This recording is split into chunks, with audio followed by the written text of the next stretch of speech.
অমর একুশের প্রথম প্রহরেই ভাষা শহীদদের প্রতি গভীর শ্রদ্ধা জানিয়েছেন রাষ্ট্রপতি মোহাম্মদ শাহাবুদ্দিন ও প্রধানমন্ত্রী তারেক রহমান। ঠিক 12টা 1 মিনিটে রাষ্ট্রপতি শ্রদ্ধা নিবেদনের পর শহীদ মিনারে শহীদদের বেদিতে পুষ্পস্তবক অর্পণ করেন দেশের নতুন প্রধানমন্ত্রী। মন্ত্রী পরিষদের সদস্যদের সঙ্গে নিয়ে শ্রদ্ধা জানানোর পর জিয়া পরিবারের পক্ষ থেকেও শহীদদের প্রতি শ্রদ্ধা জ্ঞাপন করেন প্রধানমন্ত্রী। স্থানীয় সরকার মন্ত্রী ও বিএনপি মহাসচিব মির্জা ফখরুল ইসলাম আলমগীর বলেছেন, একুশের চেতনা রাষ্ট্র পরিচালনায় এক বড় অনুপ্রেরণা। রাহুল রায় রিপোর্ট। ঠিক 12টা 1 মিনিটে ভাষা শহীদদের বেদিতে ফুল দিয়ে শ্রদ্ধা জানান রাষ্ট্রপতি মোহাম্মদ শাহাবুদ্দিন। এরপর কালো পাঞ্জাবিতে শ্রদ্ধানত হয়ে প্রধানমন্ত্রী তারেক রহমান ধীর পদে এগিয়ে যান বেদির দিকে। পুষ্পস্তবক অর্পণের পর কিছুক্ষণ নীরবে দাঁড়িয়ে থাকেন, যেন ইতিহাসের সেই রক্তঝরা ফেব্রুয়ারির স্মৃতির সামনে বিনম্র শ্রদ্ধা।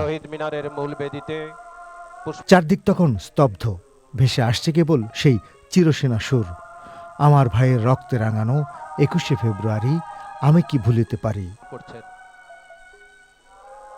এরপর মন্ত্রিপরিষদের সদস্যদের নিয়ে শ্রদ্ধা জানান প্রধানমন্ত্রী। সকল শহীদদের রুহের মাগফিরাত কামনা ও সুন্দর সমৃদ্ধ বাংলাদেশের জন্য দোয়া করা হয়।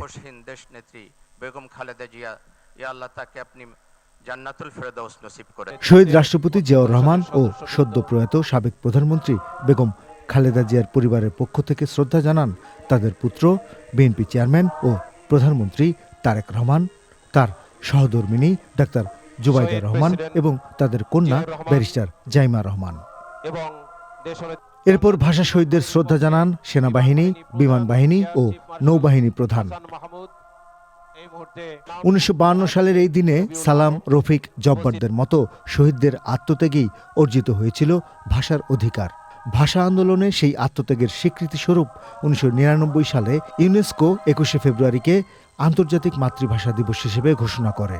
আজ তাই 21 কেবল বাংলাদেশের নয়, সমগ্র বিশ্বের ভাষাপ্রেমী মানুষের গৌরবের দিন। বিএনপি মহাসচিব ও নতুন সরকারের স্থানীয় সরকার, পল্লী উন্নয়ন ও সমবায় মন্ত্রী মির্জা ফখরুল ইসলাম আলমগীরও জানালেন, 21-এর চেতনাই এগিয়ে যাবে সরকার।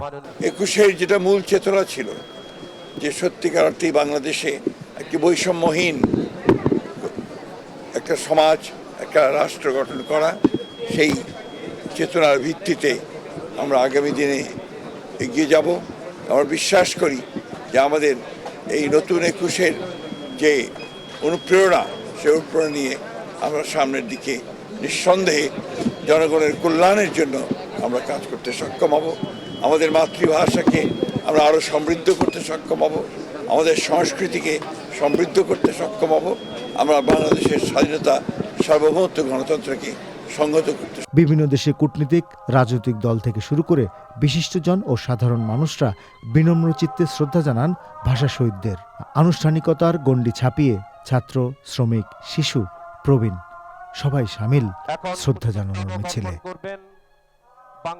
ঘড়ির কাঁটা রাত 12টা ছুঁয়ে যখন এক নতুন দিনের সূচনা করল, তখন নীরব, শোকাভিভূত অথচ তৃপ্তির এক আবহে জেগে উঠল কেন্দ্রীয় শহীদ মিনার। প্রথম প্রহরেই শহীদদের শ্রদ্ধা জানালেন প্রধানমন্ত্রী তারেক রহমান। তার চোখে দীপ্ত শপথ, রক্তে অর্জিত ভাষার মর্যাদা রক্ষায় আপোষহীন থাকবে বাংলাদেশ। কেন্দ্রীয় শহীদ মিনার থেকে রাহুল রায়, চ্যানেল আই।